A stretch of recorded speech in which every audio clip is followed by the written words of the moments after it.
Welcome to Dfilter cooking world. ഞാൻ വന്നിരിക്കുന്നത് മുരിങ്ങക്കായ കൊണ്ടുള്ള ഉപ്പേരിയുടെ റെസിപ്പിയുമായിട്ടാണ്. വളരെ എളുപ്പമാണ് തയ്യാറാക്കി എടുക്കാനായിട്ട്. മുരിങ്ങക്കായ വലിയ രീതിയിലുള്ള ആരോഗ്യ ഗുണങ്ങൾ ഉള്ളവയാണ്. അപ്പോൾ നമുക്ക് റെസിപ്പിയിലേക്ക് പോകുന്നതിന് മുമ്പ് എൻ്റെ ഈ ചാനൽ ഇതുവരെയും സബ്സ്ക്രൈബ് ചെയ്യാത്ത കൂട്ടുകാരുണ്ടെങ്കിൽ ഒന്ന് സബ്സ്ക്രൈബ് ചെയ്തേക്കണേ. സബ്സ്ക്രൈബ് ചെയ്യുമ്പോൾ അടുത്തുള്ള ബെല്ലൈക്കൺ കൂടി ഒന്ന് പ്രസ് ചെയ്തതിന് ശേഷം ഓൾ എന്ന ഓപ്ഷൻ കൂടി സെലക്ട് ചെയ്താൽ പുതിയതായിടുന്ന വീഡിയോസിൻ്റെ നോട്ടിഫിക്കേഷൻ നിങ്ങൾക്ക് ലഭിക്കുന്നതാണ്. അപ്പോൾ നമുക്ക് വളരെ എളുപ്പത്തിൽ തന്നെ റെസിപ്പിയിലേക്ക് പോവാം.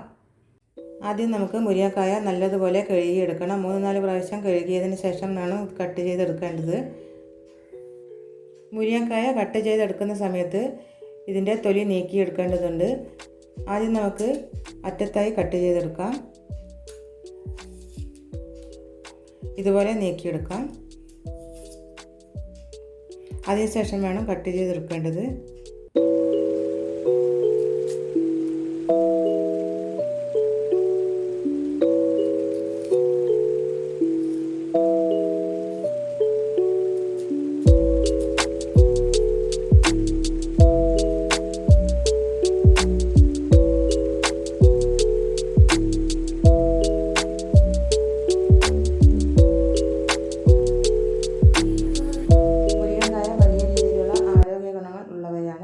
പ്രായമാകുമ്പോൾ എല്ലുകളിലും മറ്റും ഉണ്ടാകുന്ന ബലക്കുറവിനെ പരിഹരിക്കുവാനായി മുരിങ്ങയില ചേർത്ത പാനീയങ്ങൾ കഴിക്കുന്നതും അത്യാവശ്യമാണ്. അതുപോലെ തന്നെ അയൺ, കാൽഷ്യം, വിറ്റാമിൻ സി ധാരാളം അടങ്ങിയിട്ടുണ്ട് മുരിങ്ങക്കായയിലും ഇലയിലും.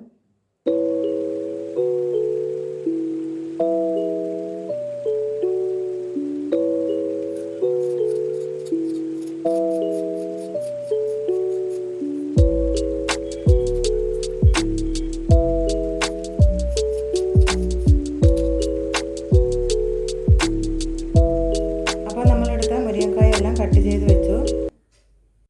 ഇനി എന്ത് ചെയ്യണമെന്ന് വെച്ച് കഴിഞ്ഞാൽ മുരിങ്ങക്കായയുടെ നെടുവെ ഒന്ന് കട്ട് ചെയ്ത് കൊടുക്കാം. ഇതേ രീതിയിൽ ഈ മുരിങ്ങക്കായ എല്ലാം തന്നെ കട്ട് ചെയ്ത് വെക്കണം. ഇതുപോലെ കട്ട് ചെയ്യുന്നത് മസാല ചേർക്കുമ്പോൾ ഇതിൽ പിടിച്ചിരിക്കാൻ വേണ്ടിയിട്ടാണ്.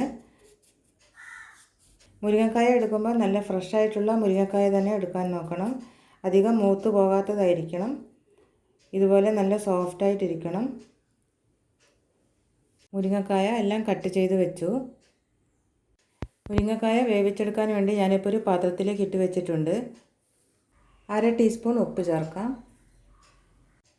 1/4 ടീസ്പൂൺ മഞ്ഞൾപ്പൊടി ചേർക്കാം. ഇനി നമുക്ക് മുരിങ്ങക്കായ വേവാൻ ആവശ്യമായ വെള്ളം ഒഴിച്ച് കൊടുക്കാം. വേവാൻ ആവശ്യമായ വെള്ളം ഒഴിച്ച് കൊടുത്താൽ മതി. അധികമായിട്ട് ഒഴിച്ചു കൊടുക്കേണ്ട ആവശ്യമില്ല. മുരിങ്ങക്കായ വേവുന്ന സമയത്ത് നമുക്ക് വെള്ളം വറ്റിച്ചെടുക്കണം. അതിന് വേണ്ടിയിട്ടാണ് വെള്ളം കുറച്ചൊഴിക്കാൻ പറയുന്നത്. എന്നാൽ മുരിങ്ങക്കായ അത്യാവശ്യം വേവുകയും വേണം. അതിനനുസരിച്ച് വെള്ളം ഒഴിച്ച് കൊടുക്കണം.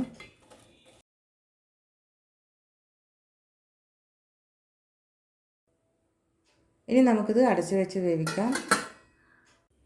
മുരിങ്ങക്കായ വേവുന്ന സമയം കൊണ്ട് നമുക്ക് തേങ്ങയുടെ ഒരു മിക്സ് തയ്യാറാക്കി എടുക്കാനുണ്ട്. അതിന് വേണ്ടിയിട്ട് ഞാനിപ്പോൾ ഒരു തേങ്ങയുടെ പകുതി ചിരകി എടുത്തിട്ടുണ്ട്. ഈ തേങ്ങ ഒന്ന് ക്രഷ് ചെയ്തെടുക്കാൻ വേണ്ടി ഞാനിപ്പോൾ മിക്സിയുടെ ജാറിലേക്ക് ഇട്ട് വെച്ചിട്ടുണ്ട്. ഇതിലേക്ക് 1 ടീസ്പൂൺ ജീരകം ചേർക്കാം. 1/4 ടീസ്പൂൺ മഞ്ഞൾപ്പൊടി ചേർക്കാം. ഒരു പച്ചമുളക് ചേർക്കാം. 10 ചെറിയുള്ളി ചേർക്കാം.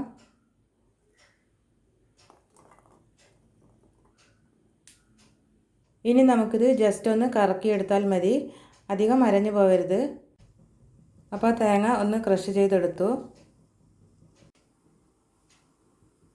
മുരിങ്ങക്കായ നമ്മൾ നേരത്തെ വേവിക്കാൻ വെച്ചിരുന്നു. അത് വെന്തോന്ന് നോക്കാം. മുരിങ്ങക്കായയിലുള്ള വെള്ളമെല്ലാം വറ്റി വെന്തിട്ടുണ്ട്. ഇനി ഒരു പാത്രം ചൂടാക്കാൻ വെച്ചിട്ടുണ്ട്. ഇതിലേക്ക് 2 ടേബിൾ സ്പൂൺ വെളിച്ചെണ്ണ ഒഴിച്ച് കൊടുക്കാം. വെളിച്ചെണ്ണ നന്നായി ചൂടായി വന്നിട്ടുണ്ട്. ഇനി നമുക്കിതിലേക്ക് 1 ടീസ്പൂൺ കടുക് ഇട്ട് കൊടുക്കാം.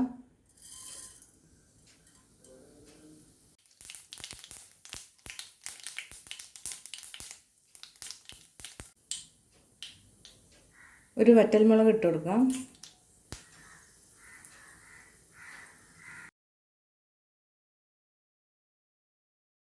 കുറച്ച് കറിവേപ്പില ചേർക്കാം. ഇനി നേരത്തെ അരച്ച് വെച്ചിരിക്കുന്ന തേങ്ങാ മിക്സ് ഇട്ട് കൊടുക്കാം. തേങ്ങയുടെ പച്ചച്ചുവ മാറുന്നത് വരെ നമുക്കിത് വഴറ്റി കൊടുക്കാം. ഇനി നമുക്ക് നേരത്തെ വേവിച്ച് വെച്ചിരിക്കുന്ന മുരിങ്ങാക്കായ ഇട്ട് കൊടുക്കാം. വെള്ളത്തോടു കൂടി തന്നെ ചേർത്ത് കൊടുക്കാം. കുറച്ച് വെള്ളമുണ്ട്. അതിനുശേഷം ഒന്ന് മിക്സാക്കി കൊടുക്കാം.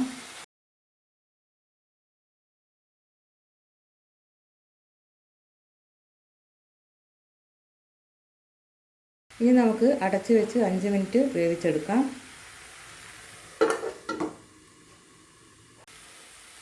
5 മിനിറ്റിന് ശേഷം നമുക്ക് നോക്കാം. ഡ്രൈ ആയി വന്നിട്ടുണ്ട്. അപ്പോൾ നമ്മുടെ മുരിങ്ങാക്കായ ഉപ്പേരി അഥവാ തോരൻ റെഡിയായി കഴിഞ്ഞു. എളുപ്പമല്ലേ ഇതുണ്ടാക്കിയെടുക്കാൻ? നിങ്ങളും ഇതുണ്ടാക്കി നോക്കാം. ഇനി നമുക്കിതൊരു സെർവിങ് പ്ലേറ്റിലേക്ക് വെക്കാം.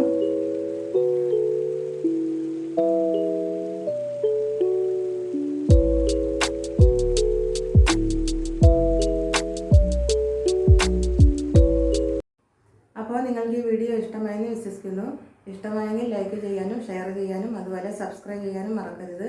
അടുത്ത നല്ലൊരു റെസിപ്പി വരുന്നത് വരെ ബൈ.